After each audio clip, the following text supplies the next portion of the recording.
are in part responsible for helping me become who I am today, where I am today.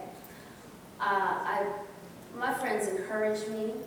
I keep, I say I keep a squad of quotables, because all my girlfriends and guy friends they have profound things to say. They learn, they're well-read. They're livers and lovers of life, and so we exchange and trade information. My girlfriends in particular are ones who know me and will look at me and say, what's really going on with you? They keep me accountable, and they allow me to keep them accountable. It's an exchange. They encourage me, and we lift each other up. It's extremely important to have that sisterhood connection that I have with my girlfriends. It's fortifying. It's necessary. None of this does not happen alone. It happens with your family, but it also happens when you have a really good group of, even if it's just one, but if you have a good group of girlfriends who will say to you, not what you want to hear, but what you need to hear.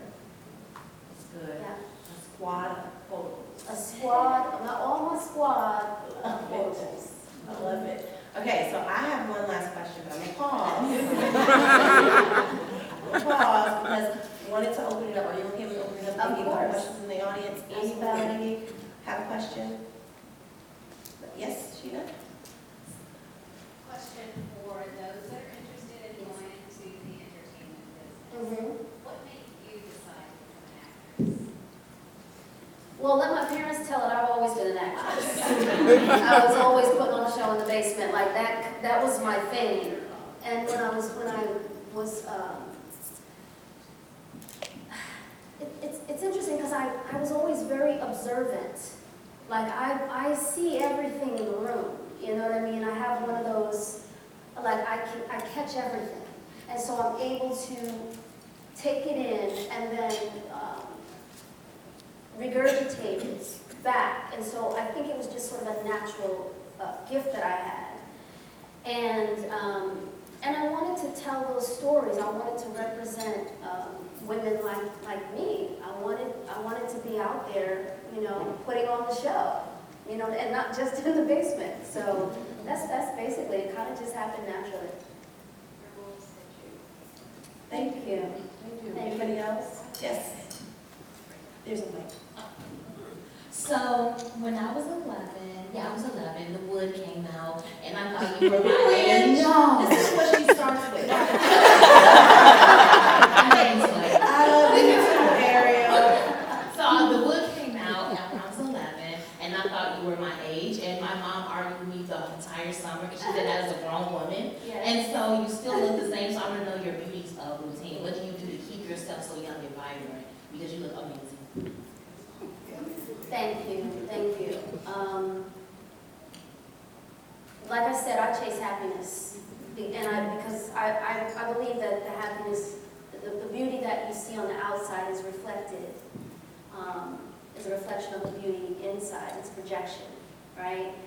I do some things, like I drink water. I try to eat whole foods and as few processed foods as possible. I understand that ages us. I do not stress. I refuse to stress. Well, how you do that? Like I'm like, okay, all that was good, but stop right there. Yeah. I don't want you to lose your thought, because I know how that is. No, I can't lose that one. Let me tell you, that, I just need to know how you do that. Okay. You're stressed right now. I need to leave. I need to learn today. Ladies, let me tell you something. Because stress is a killer, period. It's a fact. Yeah. And it ages you. And I'm not interested in either of those things. So it's real simple. And I know the other question on top of this is going to be, well, but how? You literally, when it's trying to come on you, and I tell my husband this, like sometimes I'm feeling overwhelmed, and he's like, well, babe, you said you were overwhelmed. I said, yeah, but I'm not no more, because I just let it go. And so it just happens in a moment. Again, it's just like the doubt and the fear. I talk to it. Stress is the same thing as a doubt or a fear. It's just something else that's trying to say, you're overwhelmed, you're doing too much, there's too much responsibility. And so you have to say, no, it's not. That can't happen right now. I'm going to take care of this first. Let me say that. No, it's not. That can't happen. Take care of that later. That's all. And I just recently adopted lists. Lists are my friend now. I have a book of lists that, mostly because I lose my memory, it goes out real fast and then it doesn't come back for like a week. So I have to write it while I'm thinking it. But I find that lists are very helpful in reducing my stress. I do yoga. I have a yoga studio in New Jersey with my sisters. It's called Oneness Yoga, and you all are in Rahway, New Jersey. Jersey people, I know a few in here, but I'm not going to point them out. They may not like yoga. And then I so now they're forced to try it. Listen, love yoga. We started practicing yoga a few years back, and just the concept of stretching your body and moving it in ways and becoming more flexible, it's metaphorical in a lot of ways, but it also has these incredible physical benefits. I enjoy Big Group. Oh yes, hot yoga. It's hot yoga, heated yoga. I Yes. enjoy it a lot. I started a couple years ago, and I mean, you're right. Yeah. It is a great workout, but it really kind of helps you to sit. Yeah, but as far as stress is concerned, you only have one day at a time. The idea of staying present, right? The idea of staying present is a really great tool to use when you're feeling stressed or overwhelmed. You say, all I have is right now. Is everything okay right now? Can I handle what's in front of me? And if you can handle what's in front of you, and if you're okay today, then let tomorrow take care of itself. That's just one of the strategies that I use. And then I have been through so many things in my life, so many adversities in my life relative to what is adverse to me. Yeah. That I said, listen, that thing happened to you, and you're still here. And It's great perspective. that other thing happened to you and you're still kicking it, so you're fine. This is nothing. So you're right, it's perfect perspective. That is important as well. That is. That's really good. Thank you. I'm sorry I had to pause. I needed that. So let me applaud you. Any other questions before? Yes. As the mother of an aspiring actress who is African American, since I am, my question is, how do you manage, from whatever perspective you want to share, life as a performer of color? What I'm finding with my daughter, who's more interested in theater than film, opportunities are few and far between. And she is often the only brown face in the room. And so helping her at 14 to develop her life perspective on what she has said right now is going to be her career path, what advice would you offer for helping her manage those aspects? Well, I would say to her that you're more than an actress. You're more than a performer. You are a storyteller. And a lot of times as actresses, we only get to perform the work that someone else has decided was a story that they wanted to tell.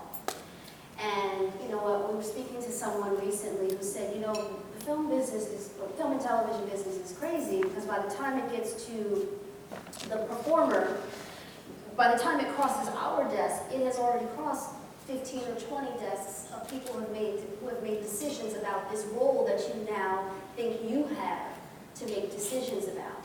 So I would say to her, start telling stories. There are so many platforms now on which she can tell a story, whether it's a digital platform, she can write a book, she can write poetry. But her real job is to interpret life. Her real job is to tell stories, right? The acting part is sort of technical. And so I would say as a woman of color, that is her job to accurately portray whatever woman she's telling a story about.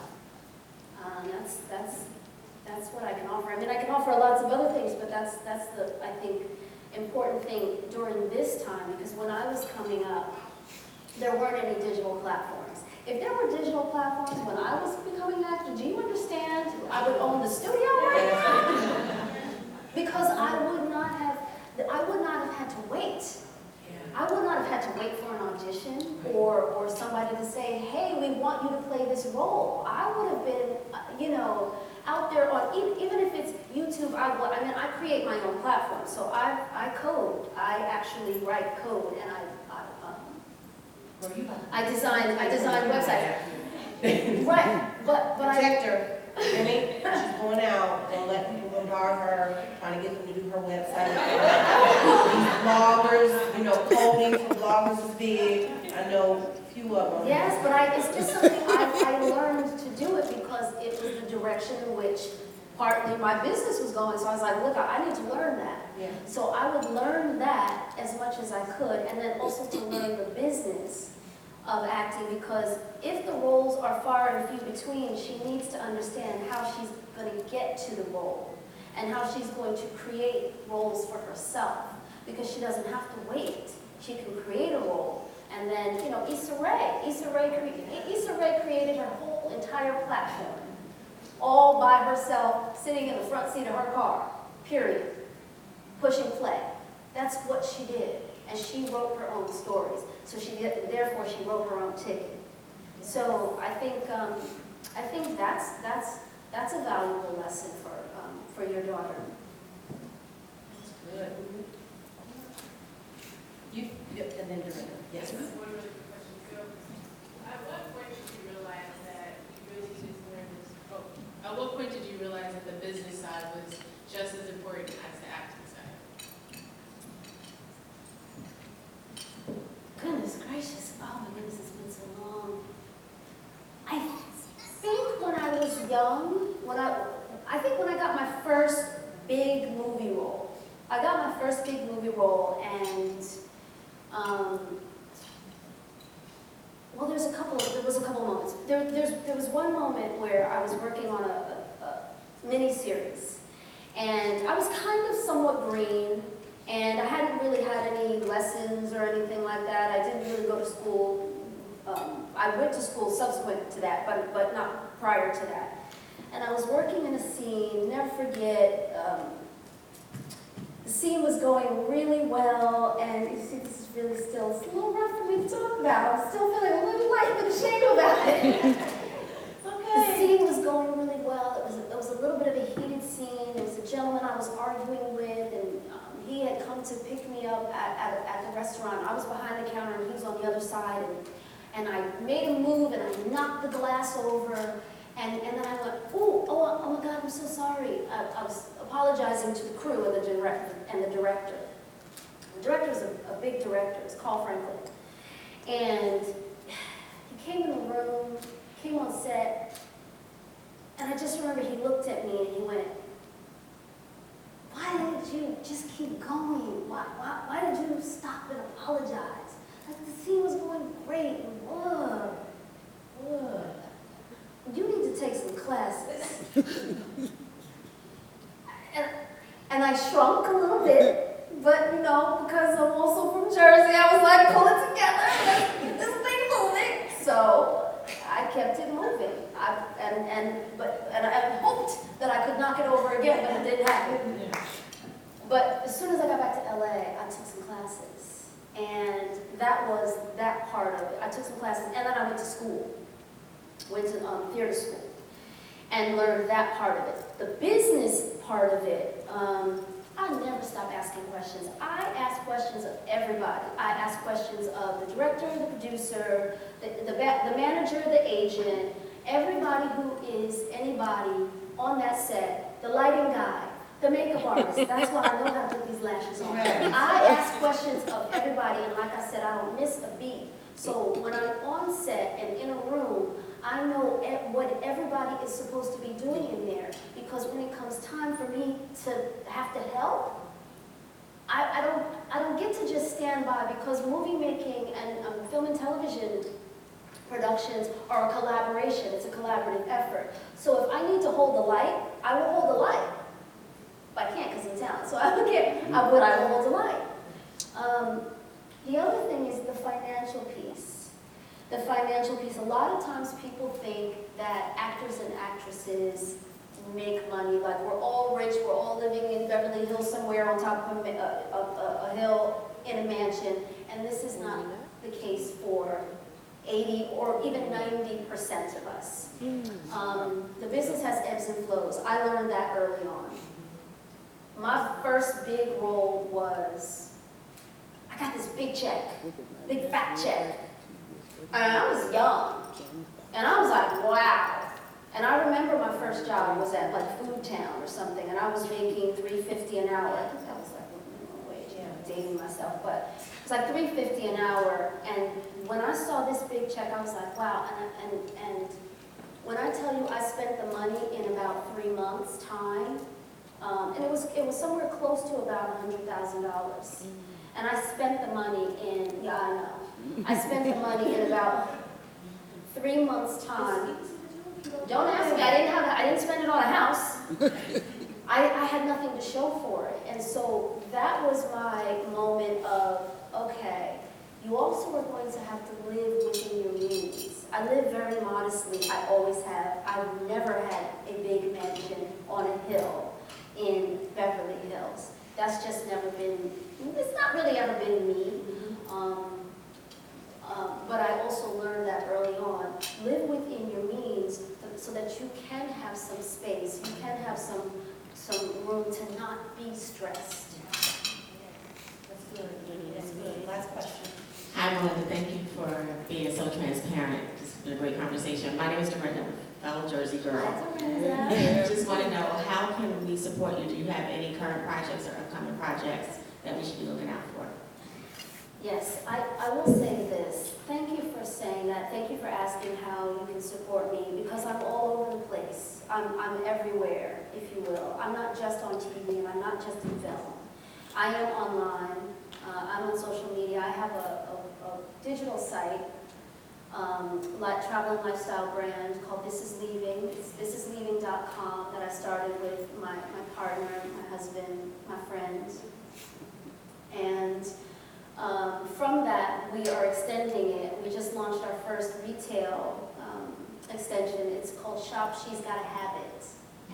That's H-A-B-I-T. That's my sister. She's right there, and she's got to have it. So she's probably online right now. Yes, and so She's Gotta Have It is really a lifestyle. It's a retail site, but it's a lifestyle site, right? So it's really about practicing good habits, whether that good habit is eating well. Yes, we sell merchandise, so looking good is feeling good, but it's really about projecting the goodness. My husband likes to say it's not about good, it's about what's good. And how can we really live our best life? Not just for the gram, but how can we really start taking care of ourselves, start reversing aging, start reversing diseases, and being able to look at one another and support each other as a community. It's ultimately going to be a community, a marketplace for women like myself who are designers, who are multifaceted, right, and who do, myriad things. So Shop She's Gotta Have It is the site now, currently. And what else? Yoga studio, Oneness Yoga in Rahway, New Jersey. And then This Is Leaving is our travel and wellness site, which my husband and I write. He does most of the writing. I do a lot of the photography and design, web design. So that's good. That's all what I got going on. Oh, and I'm in the very early stages of producing a TV series. I think it'll be more lifestyle focused, more like a talk series. So all my life I wanted to be an actor, so just in case you like, shameless plug, if, just in case, you know, I can come to audition. I will call you. Yeah. What happened first, like, I made Dorinda promise, she's working on a television show of her own, and I made her promise that I'd be somebody in her family. Well, I have to promise her something too. Yeah, you have to promise her something, like, get to know her, like, her family is interesting, so I've gotta, you know, I gotta get into characters, we might need to talk about her theater class. Let's do it. You know, I wanna be good at what I do. But seriously, I have always wanted to be an actress. I really, always, my whole life. I remember, so I'm a blogger, and I was invited to my very first premiere as an influencer for Disney. Oh. And so they flew me out, and I was on the red carpet for Thor, right? And it was so nice, but I remember the kids and all the people on the other side of the bar across the street, right? And I started looking and waving, like I was somebody. I did, I promise. I started looking and waving, because I remember as 10, 11, 12, I would run down Hollywood Boulevard to stand on the side of the bar. Eddie Murphy, it's me, right? And I'm yelling, Whitney Houston. And I just remember being those kids, and I just walked down the carpet and I was just waving. I'm just Latoya, but I see you. I mean, so seriously. And that matters to them. It really does. It meant everything. And Yes. somebody could look over there at us. And see them. And see them. It's So, true. but anyway, anyway. I've always wanted to. I think I'm going to do something. I don't know what it is. Last question, and that is, in closing, what 3 things would you tell your 25-year-old self? I mean, it was 2 years ago. Right? Oh my God.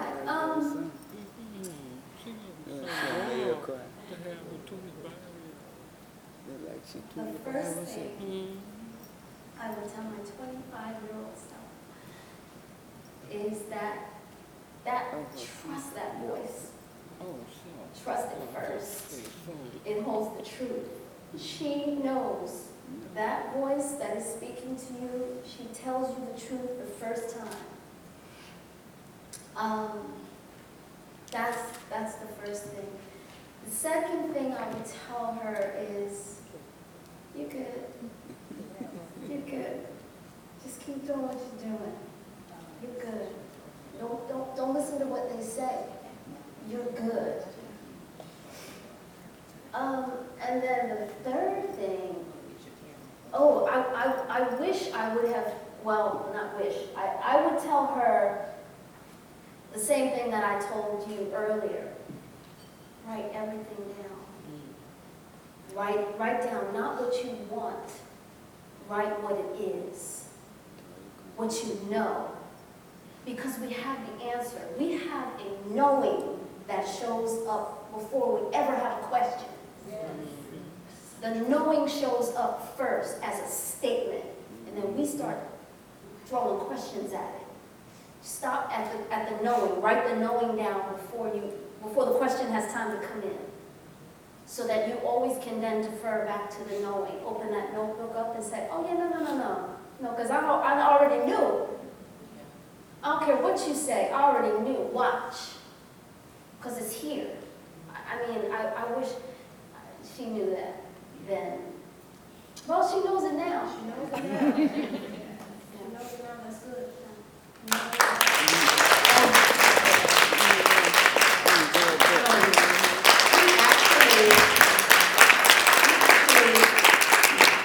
Had a little bit of a surprise, because we realized that you are celebrating a birthday next week. I am So, I know. we are going to bring Oh. a birthday cupcake, if you will. Thank you. Oh, wow, thank you.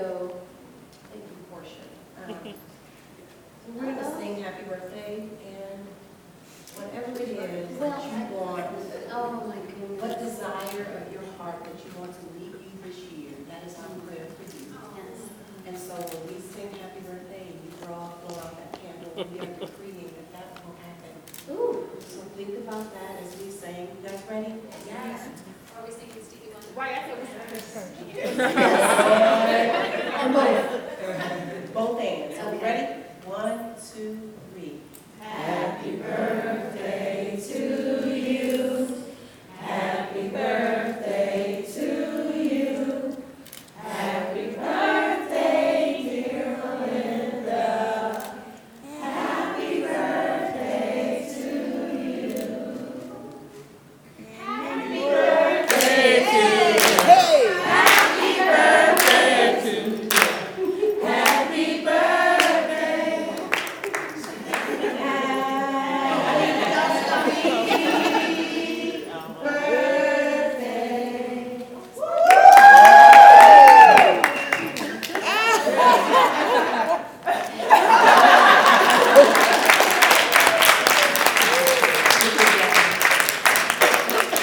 And this is just a token of our appreciation for you. It is, I heard you were in teaching Marie. And I did. I had those scores. And Can I open it now? You can, absolutely. I am a fan of Kendra Scott. As am I. Oh, well, good. So, okay, there I you wonder if these were the ones I was looking at the other day. They probably are because I wrote it down.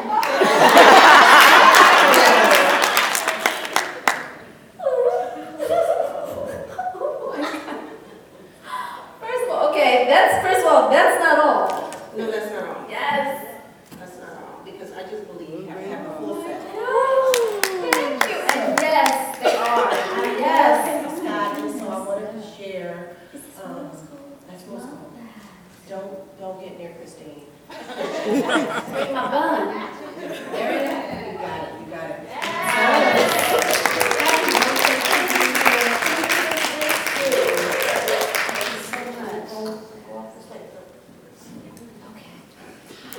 Thank you so much for being here. Let's give another round of applause for Malinda Williams and our visionary, LaToya Bennett. I hope you guys are on social media. I'm here telling all the people who are not in the room what a treat they missed. This was absolutely phenomenal. I've had the pleasure of spending all day with Malinda, and I already love her on screen. To meet her in person and to see who she is and to hear her, I'm like, oh yeah, let me take those parenting tips.